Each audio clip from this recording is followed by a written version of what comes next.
All right, let's continue our face off and take a little closer look at the user interface on our two contestants, the Infuse 4G and Apple iPhone 4. And we'll start out with the Infuse 4G.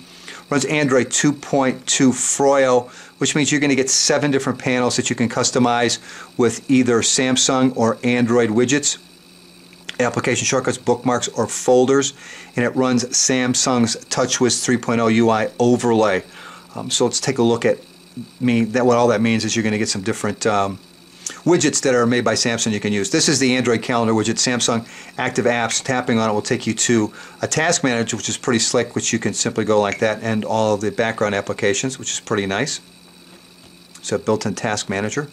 This is the day widget, which ties into indirectly the calendar. Double clock. Search widget, as far as what you can search. Different areas that you can search on the phone. Pretty good looking list. This is their social networking widget, which ties into Facebook, Twitter, and I think what's the other one? The one that used to be so popular. I can't think of it at the moment. Facebook and Twitter. Actually, here. Let's go down here. Maybe it'll show us. Facebook, MySpace. That was the word I was looking for. This is their Buddies Now widget, which gives you a shortcut to calling and sending messages. And then this is the News and Weather widget. I don't know why there's no weather information at the moment. See if we can get it to work. There we go. Power bar widget. And power bar, is that the word I want? Yeah, I guess that'll work. And then YouTube, which is universal. So I think we pretty much saw everything that Samsung offered on this. Very little in the widget department on the Infuse 4G. Not quite sure why. We saw social updates, we saw program monitor, we saw power control. Picture frame I didn't have up there, but that's an Android widget anyway. News and weather we didn't. Android. Dual clock days, calendar. Yeah, you're missing daily briefing and a number of clocks that are typically available with most of your Samsung phones. Not quite sure why they're not on here. And then you've got wallpapers. You've got the gallery, your live wallpapers. You've got Aurora and Beach, which come from Samsung. The rest are typical Android live wallpapers. And then the Samsung wallpapers from the gallery. And the rest of these are older Samsung photos. The ones that are new are the first 3. I don't believe I've seen those before. All right, iPhone 4 runs iOS 4.3. You're going to get 11 different panels that you can customize with either application shortcuts, folders, or bookmarks, up to 16 per page. And as far as customizing the look, you can go in and change the wallpaper either via the gallery or the wallpaper application itself. And what do you say? We'll change everything to look like that. And you can have a separate look for the lock screen, a separate look for the home screen. We can set both, so we'll set both. And now we've got that look for our home screen and that look for our lock screen. All right, that's the extent of customization on the iPhone 4 as far as looks. All right, let's talk about the home keys on both. Pushing down twice will open up the Task Manager on the iPhone 4. Holding down on any one of the icons will bring up a little red circle, and you can use that to close applications running in the background, as you can see there. Come here. There we go. And then we've got the iPod player as well. On the Infuse 4G, you're going to hold down on the home key. Hold on the home key. There we go. It'll bring up the last 6, which is unusual. Typically, Android brings up 8 recent apps. This only brings up 6, but it also, again, shows you a task manager, which is nice. And you can see the amount of RAM. I guessed 512. It shows 429 available. I couldn't find it written anywhere, but I went with 512. So if I'm wrong, I apologize. It shows you what you've downloaded, active apps, and a summary as far as how things are set up memory-wise on the phone between SD cards and internal memory. So there's a look at the task managers in both. Both of them have search applications from the home screen. Pushing down once on the home key on the iPhone 4 will open up the search application. What you want to search on the phone, you can go into Settings. Under General, I believe, Spotlight Search. Determine what areas you want to search on the phone. And you can add and remove to your delight. And I don't know if I have anything on here. Yeah, apparently I do. So it looks like I have email on here. So my email's there, so it found me an email pretty quick. What you have on the, which is nice on the Infuse, which is actually Android, is you have a speech search, or you can type it in, either one. And again, the areas that you can search are listed right here. There we go. And it shows navigation as well. So there I am. Where'd I go? There I am. And Craigslist obviously pops up with the first name Craig. But they both have search, dedicated search applications. All right, as far as notification systems on both, let me send a text real quick to the iPhone 4 so you can see it.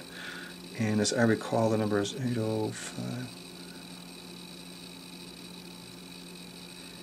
Oop.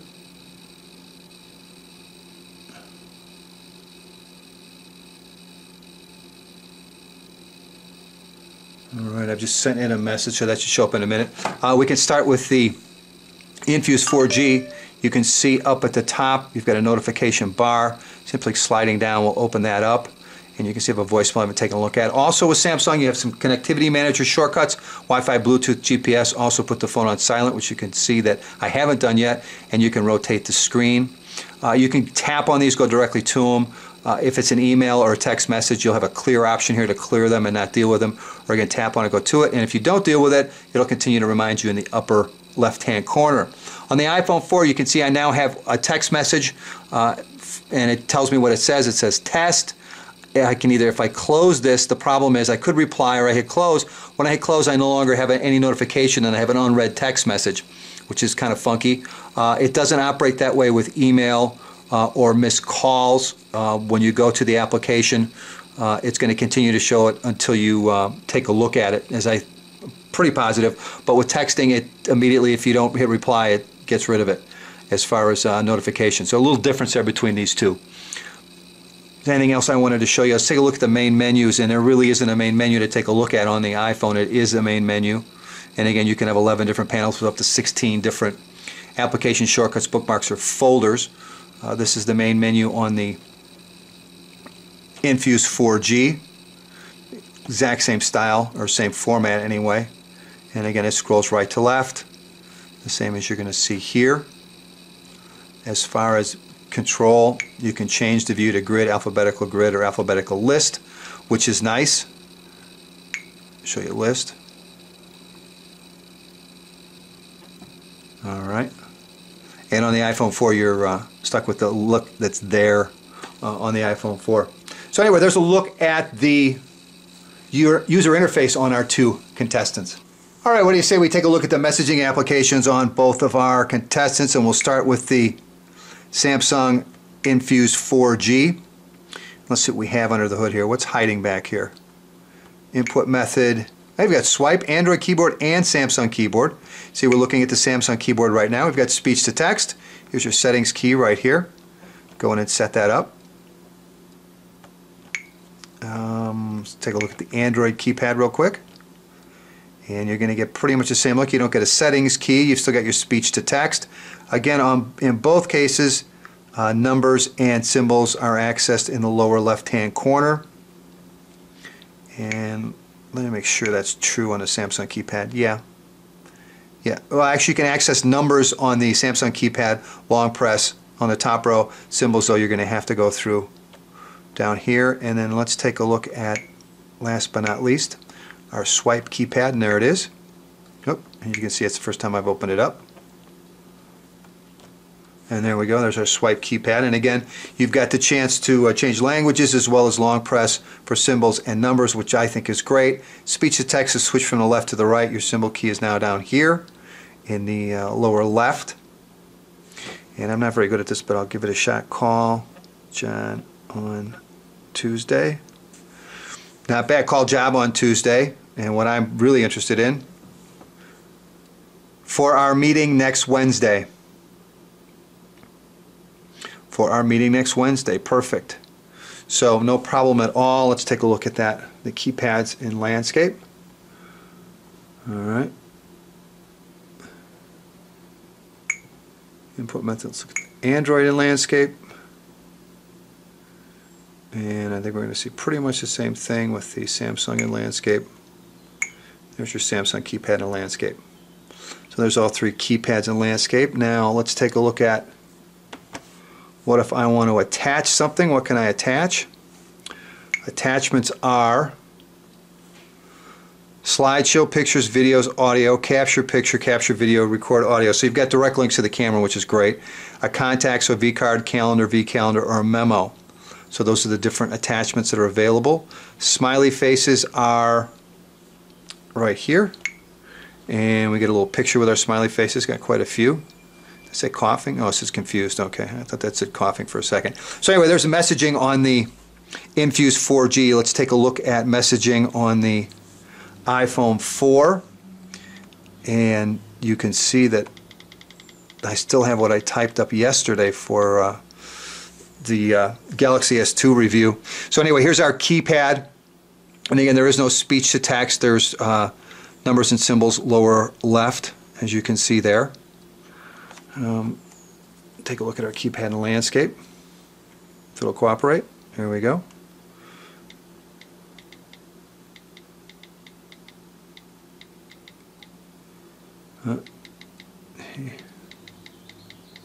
So you can see, I don't know why we didn't get a capitalization on Tuesday, probably because I backed up.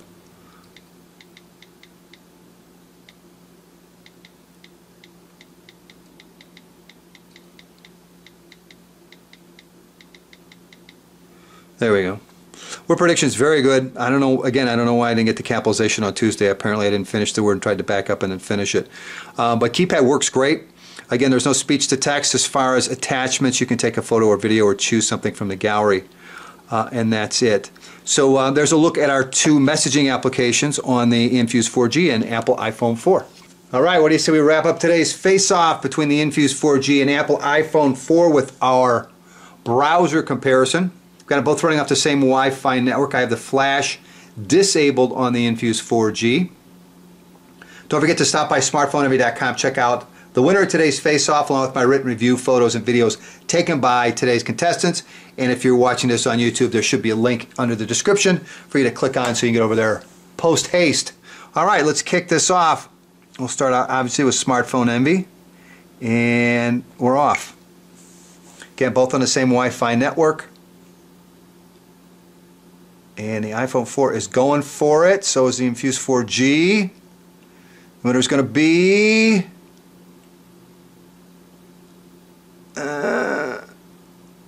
somebody grunt, push him over the line.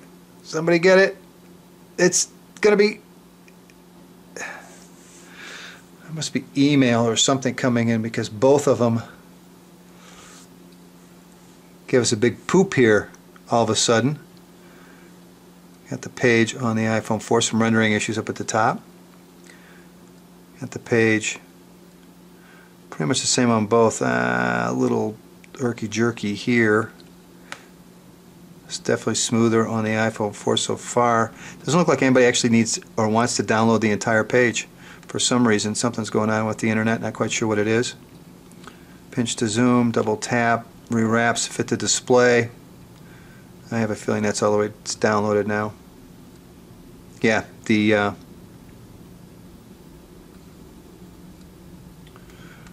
Infuse 4G downloaded the page. iPhone 4 still isn't there yet, and it might be...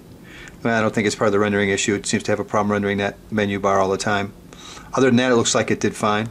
Pinch to, or double tap to zoom in, pinch to zoom. Unfortunately, it doesn't rewrap or reflow the text to fit this display, which seems insane to me, but it doesn't. So as long as you can read that size text, you're perfect. But of the two, for the initial scrolling, there's no stick initially at all on the iPhone 4. It's very smooth, a little bit slow, but it's smooth. Little stick at the top here. No issues with pinch to zoom though at all. Alright, let's see if we can get a page to fully load on the iPhone 4. Let's try Engadget on both, and we're off. Again, they're both running off the same Wi-Fi network. And look at that Samsung Infuse 4G review over on Engadget. Alright, Infuse 4G definitely there, well ahead of the iPhone 4. And again, you've got a 1.2 gigahertz processor running against a 1 gigahertz processor that's been clocked down to, a rumor is somewhere around 800. So you would expect the Infuse 4G to respond a little quicker. There we go, iPhone 4 is done. And we've got pinch to zoom. Oop, didn't want to do that, did I? Let's go back. Alright, let's take a look at this while I sort this out. Here we go. Rendered everything very well on the iPhone 4. Nice and smooth. It's just unbelievably tiny. That's both of them. Just double tap to zoom in first level. And again, you can double tap and rewrap on the Infuse, which you can't do on the iPhone 4. I don't get that. Anyway, so there's a look at Engadget. Let's head over to New York Times. I think I had the full, there we go, on both of them. I think the iPhone 4 had a little bit of an advantage there, but it looks like the Infuse 4G doesn't mind. And it's the Infuse 4G.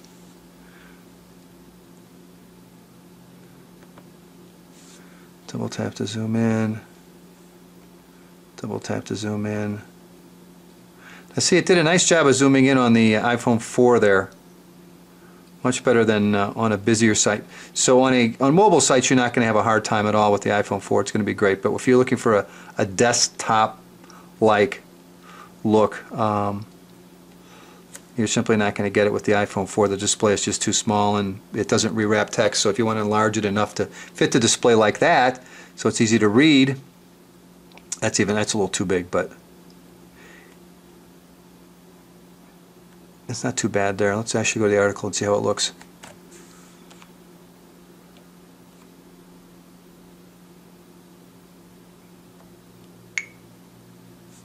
Alright, so there's the article. It's almost fully loaded.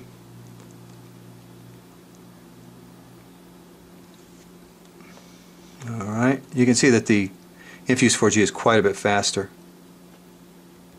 than the iPhone 4. I know that the Infuse 4G is just so much easier to read because you can actually see the text. It's just so small on the iPhone 4, and there's really no way of enlarging it unless you can also turn it landscape, which will help.